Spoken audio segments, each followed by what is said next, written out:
तो स्वागत है दोस्तों आपका day 46 of our daily PYQ research program में जिसे हमने कहा है 150 days hard challenge and this is basically a challenge of the research on UPSC PYQs.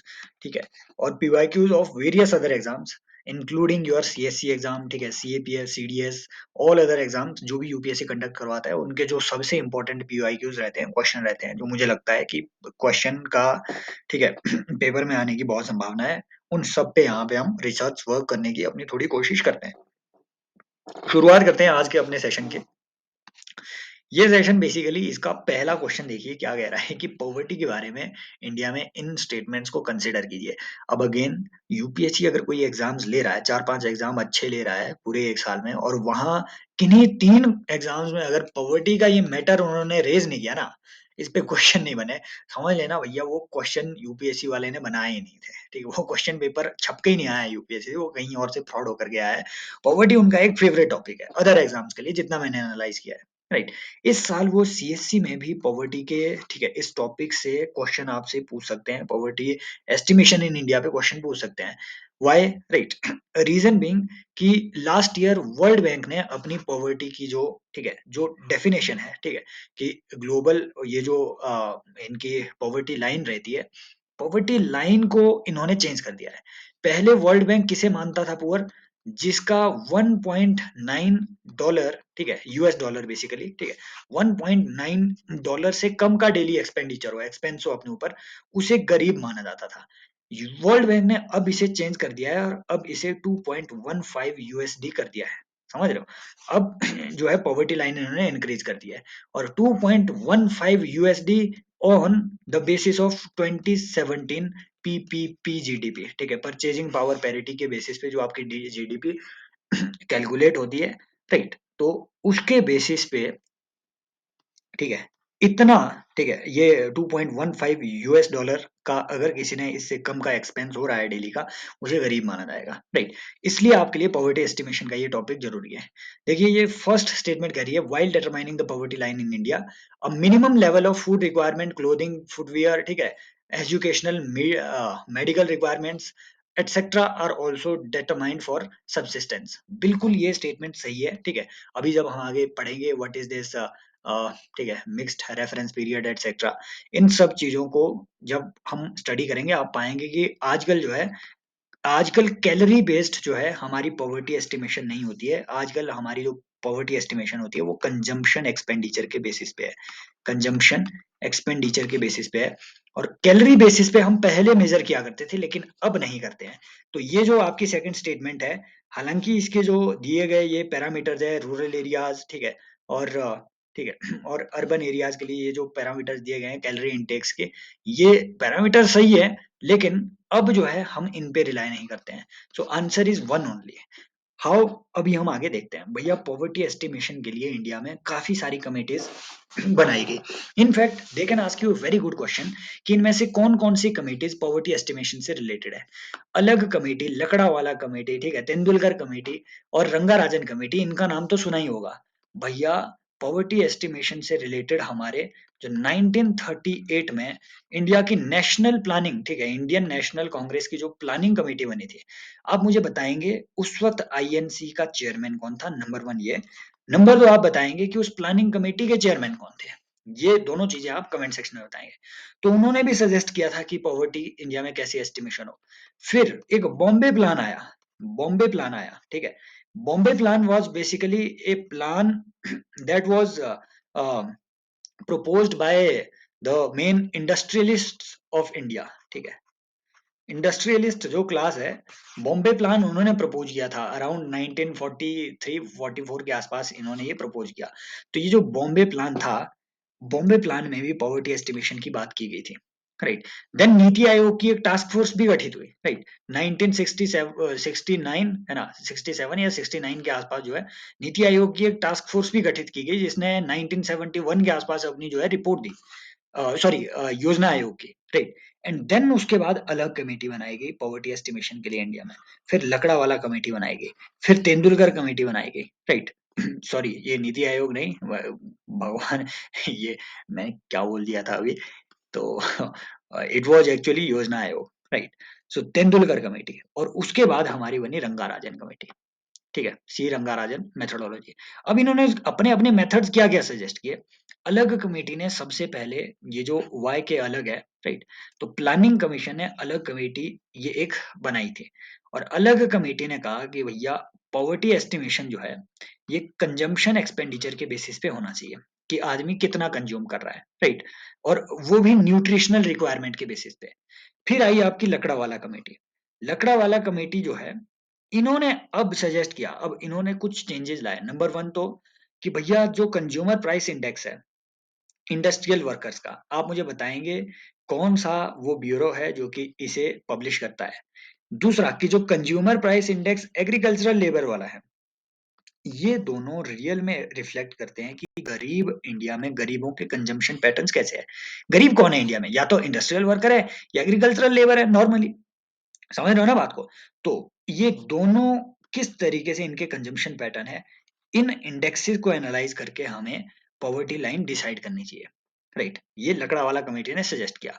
और किस बेसिस पे पॉवर्टी लाइन डिसाइड हो, वो कैलोरी कंजम्पशन के बेसिस पे, कि ये दोनों जो क्लासेस है, ठीक है, एग्रीकल्चरल लेबर और इंडस्ट्रियल वर्कर, ये कैलोरी कंजम्पशन, कैलोरी इंटेक्स कितनी कर रहे हैं, उसके बेसिस पे आप जो है डिसाइड करेंगे कि इंडिया में पॉवर्टी लाइन क्या होनी चाहिए। समझ रहे हो। और इसने एक बात और भी सजेस्ट की कि स्टेट स्पेसिफिक पॉवर्टी लाइंस बननी चाहिए, हर एक स्टेट के लिए अलग अलग पॉवर्टी लाइंस हो, राइट। अब पॉवर्टी एस्टिमेशन के इंडिया में कई तरीके रहे हैं, इसके बाद के जो कमीशन है आगे हम पढ़ेंगे। अभी के लिए सबसे पहले ये समझना जरूरी है, पॉवर्टी को एस्टिमेट करने के इंडिया में काफी तरीके रहे हैं। एक वो है आपका यूनिफॉर्म रिसोर्स पीरियड।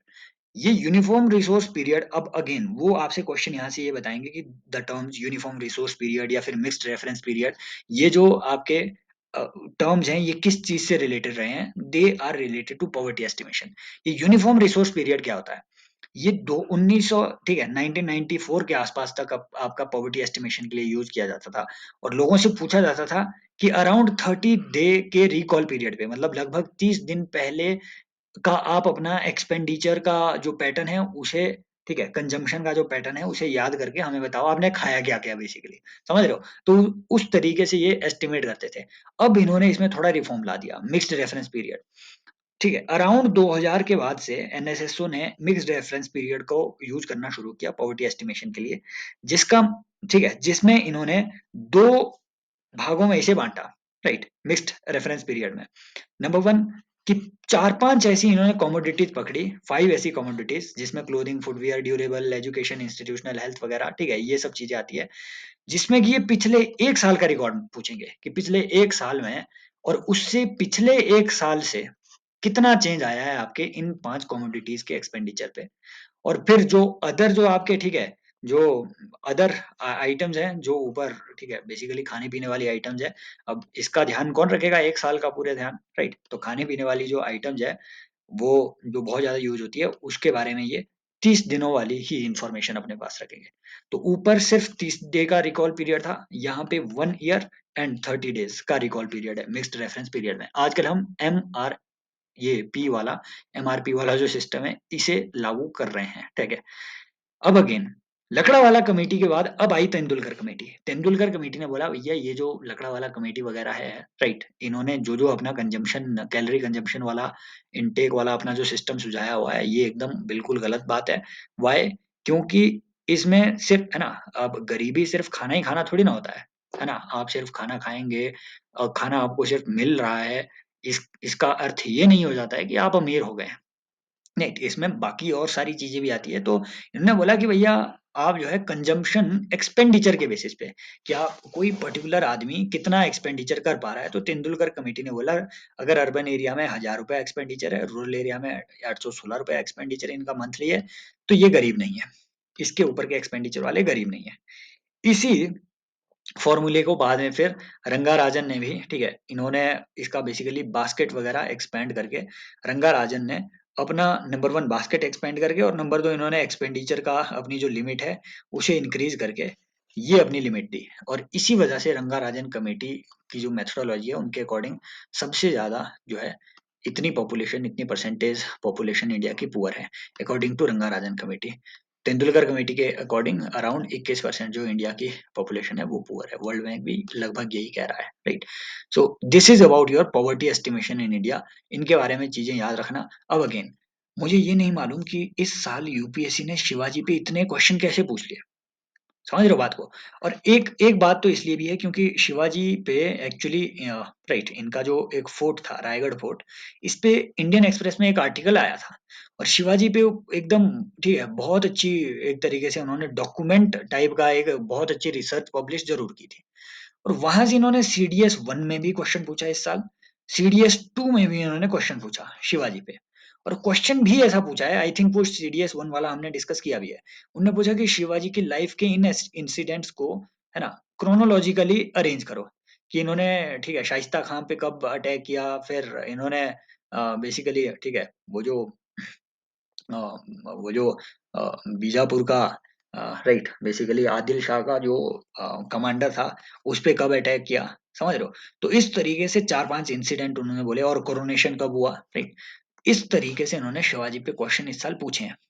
अब ये सीएससी में भी रिपीट हो सकते हैं। आज हम शिवाजी के लाइफ पे कुछ बहुत अच्छी इंपॉर्टेंट ठीक है इंटरेस्टिंग इन्फॉर्मेशन भी जानेंगे। देखो स्टेटमेंट से हमें पता चल रहा है कुछ एक बहुत इंपॉर्टेंट यहाँ पे इंफॉर्मेशन भी हमें साथ में मिल रही है जो हमें पता नहीं है। हमें नहीं पता है कि सिद्धि कौन है, राइट। तो स्टेटमेंट 1 कह रही है कि Shivaji sent an ambassador to Bombay to negotiate an agreement with the English. हो सकता है his chief motive was to secure English aid against Siddhi of Danda Rajpuri। हो सकता है he wanted a supply of grenades, mortar and other ammunition। हो सकता है। अब देखो जब आप इस तरीके के क्वेश्चन है ना, मान लो अगर आपको लगे कि हाँ तुक्का लगाना ही लगाना है, इस तरीके के क्वेश्चन को जब आप सीक्वेंस में पढ़ोगे ना, आप पाएंगे कि ये फर्स्ट है ना फर्स्ट जो स्टेटमेंट है, सेकंड स्टेटमेंट है, थर्ड स्टेटमेंट है, अगर इन्हें मर्ज किया जाए ना तो ये एकदम लॉजिकल पैराग्राफ बनाता है।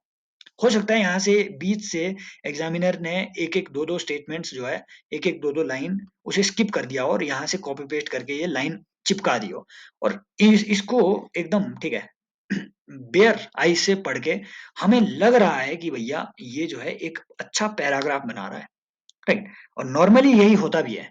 और इसका आंसर इज D 1 2 and 3। भैया ये सिद्धि कौन थे? जब आप इंडिया के मैप में देखोगे तो this is basically your western Ghat. यहाँ पे आपका मराठा साम्राज्य उस वक्त था, इधर बैठी हुई थी तब तक जो है अंग्रेजों के इधर ठीक है ठीक है। यहाँ पे सूरत में अंग्रेज बैठे हुए थे तब तक जो है, स्पेशली औरंगजेब के टाइम तक अंग्रेज काफी जगह इधर फैले हुए थे, है ना, मछलीपट्टनम पट्टनम वगैरह इधर ये ठीक है बंगाल में फैले हुए थे अलग अलग जगह पे। हालांकि अभी तक जो है इन्होंने बॉम्बे को बहुत अच्छे से उतने अच्छे से स्टैब्लिश नहीं किया था, राइट। अब अगेन भैया जब है ना जब जबकि हम ये बात कर रहे हैं इट इज अराउंड 1660s के आसपास की बात, राइट। अब शिवाजी ने क्या किया बेसिकली, ये जो यहाँ पे ये जो राइट दंड राजपुरी का एरिया है, दिस दंड राजपुरी का area was basically in your western Ghat. और यहाँ पे सिद्धि, इन्हें ना हबशी भी कहते थे। आपने सुना होगा कि हु आर हबशी, हबशी हबशी करके बोलते थे, ये आदमी बड़ा हबशी है, समझ रहे हो। इन्हें हबशी भी कहा जाता था, right.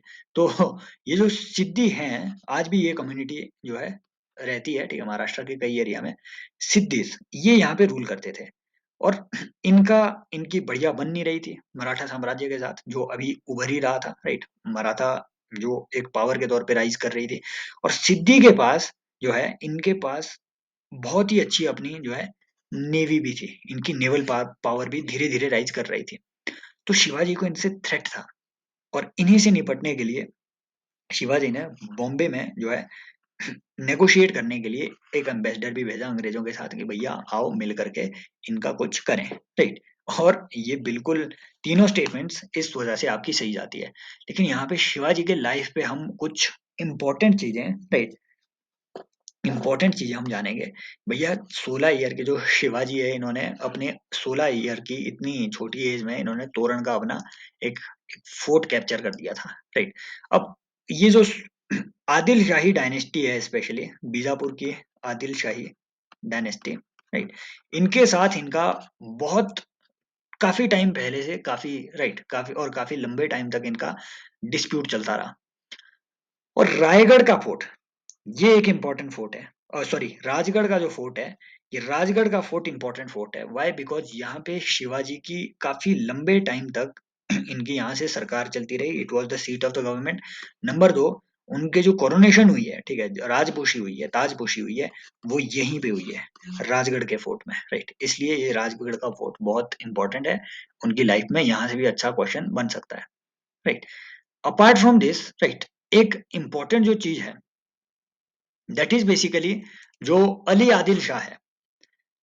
Ali Adil Shah, Adil shahi dynasty of Bijapur का जो उस वक्त राजा था, इसकी शिवाजी से अच्छी बन नहीं रही थी, और इन्होंने अफजल खान को भेज दिया शिवाजी को मारने के लिए, राइट।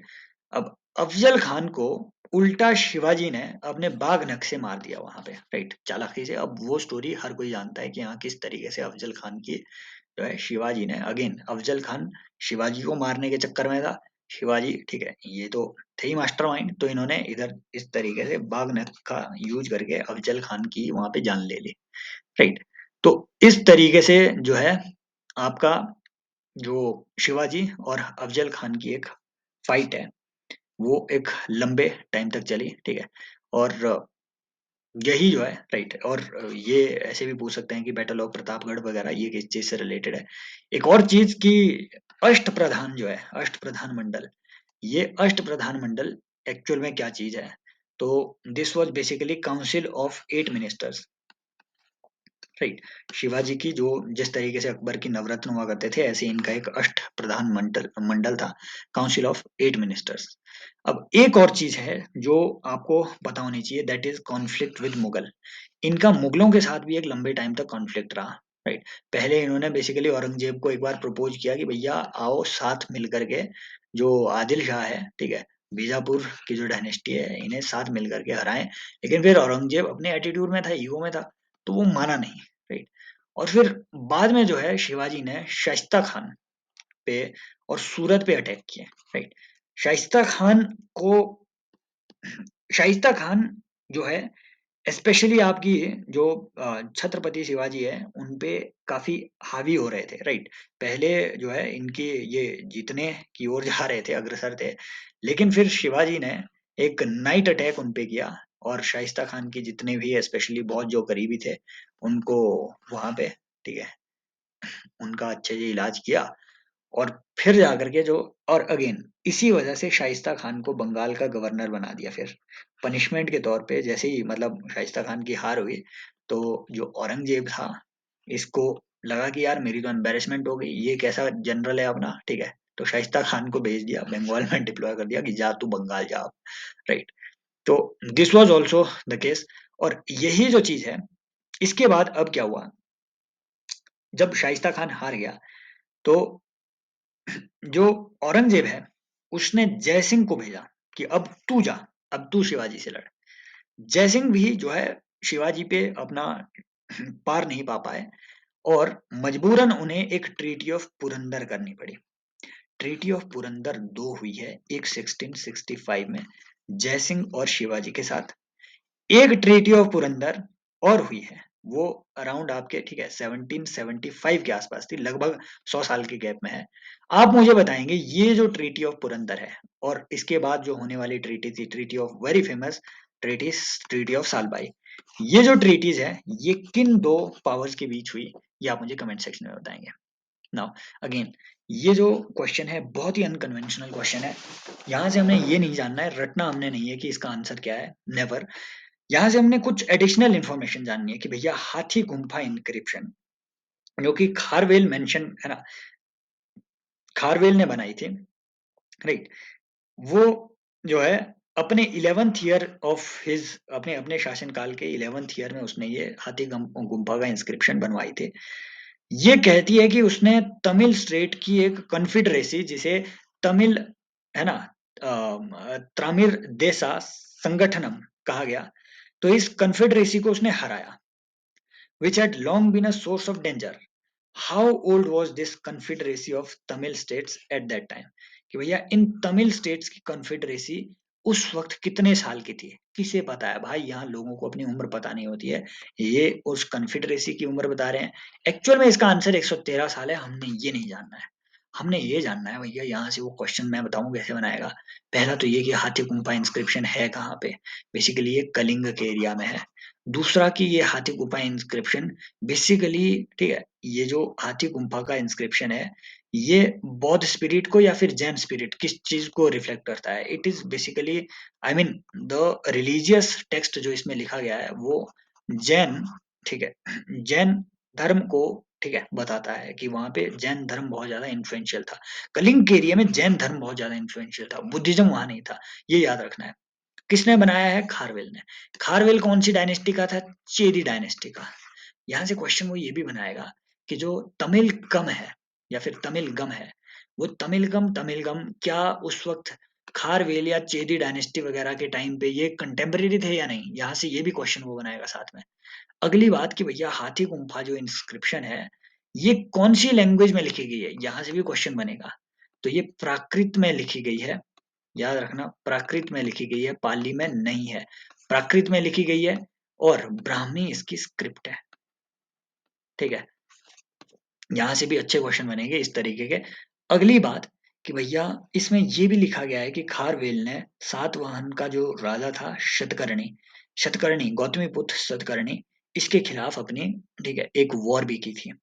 यहाँ से ये भी सवाल अच्छा बनेगा कि क्या खारवेल और गौतमीपुत्र शतकर्णी ये कंटेम्परेरी थे। यहाँ से प्रूव होता है कि यस कंटेम्परेरी थे। यहाँ से हमें ये भी पता चलता है, इसमें ना नंद डायनेस्टी के बारे में भी मेंशन है। इसमें ये बात बताई गई है कि खारवेल ने एक जो वाटर कैनल थी जो किसी नंद राजा ने बनाई थी, किसी नंद राजा ने उस वाटर कैनल को एक्सटेंड करवाया अपनी कलिंग के कैपिटल तक, समझ रहे हो।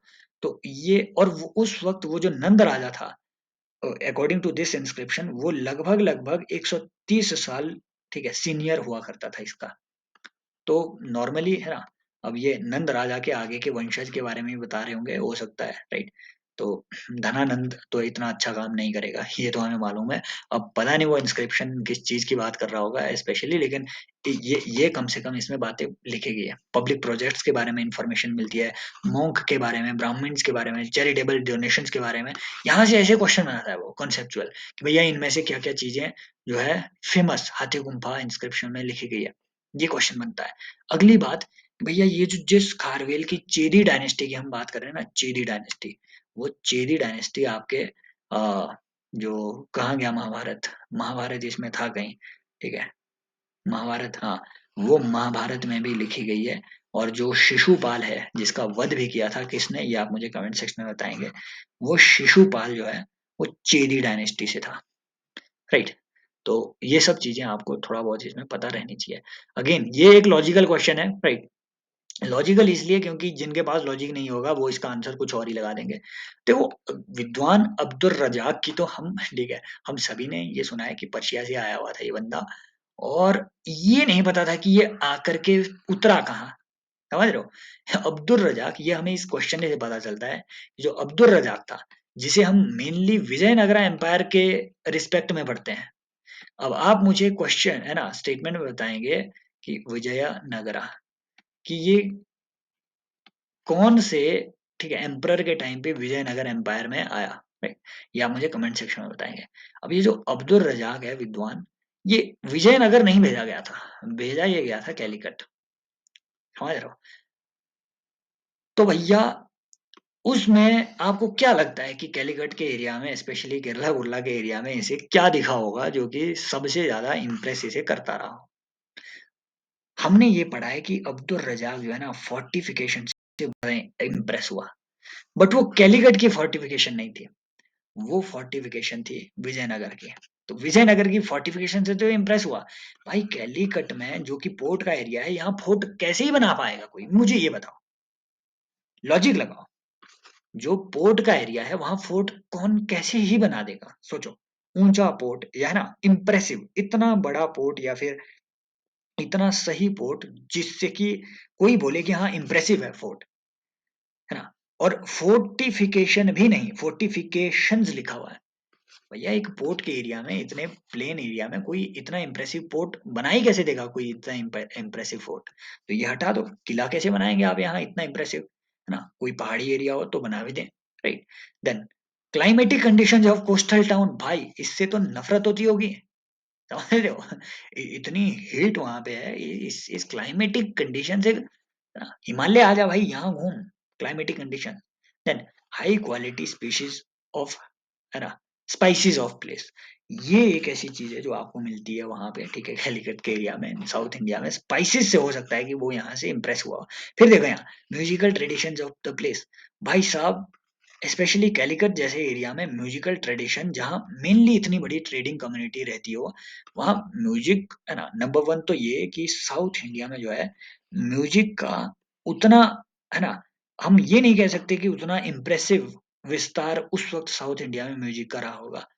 इवन इससे जो बेहतर म्यूजिक है वो नॉर्थ इंडिया में धीरे धीरे प्रोड्यूस करना, जो स्पेशली बाद में आप देखेंगे घराना जो नॉर्थ इंडिया में बने, राइट, गजल गुजल वगैरह, ये सब चीजें, हालांकि क्लासिकल म्यूजिक आपके, ठीक है, साउथ इंडिया में रहा है, क्लासिकल डांस फॉर्म्स के साथ जो चला हुआ है, लेकिन नॉर्थ इंडिया में कंपैरेटिवली म्यूजिकल ट्रेडिशन और बेटर थे।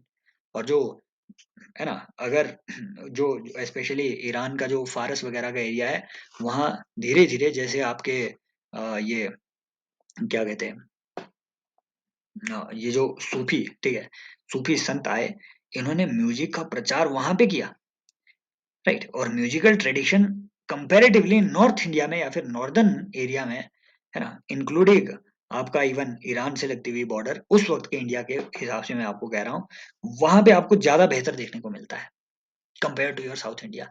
तो ये भी इम्प्रेसिव उतना नहीं है। दिस इज समथिंग जो कि क्वालिटी ऑफ स्पाइसेस के बारे में, ये एक ऐसी चीज है जहाँ पे वो काफी ज्यादा इम्प्रेस हुआ होगा।